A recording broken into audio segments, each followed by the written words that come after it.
Hi, I'm Chatoya Armour, host of the Bariatric Paths Podcast.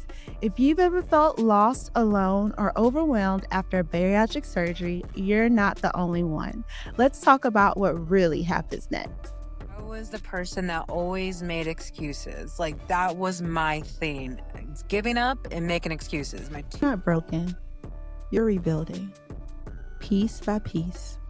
And you're not alone in this. I think there is still this really weird idealism when it comes to people that are overweight, that we're lazy. So why is there still this stigmatism that says if somebody is plus size, they must be lazy. They've got to be lazy. And I'm like, come on, it's just no longer true. It's just no longer true. Exactly. The fear of going back can sometimes hurt more than where you started. But fear doesn't get to run your life anymore. You've come too far. You've worked too hard. Your journey is yours, and you are not alone.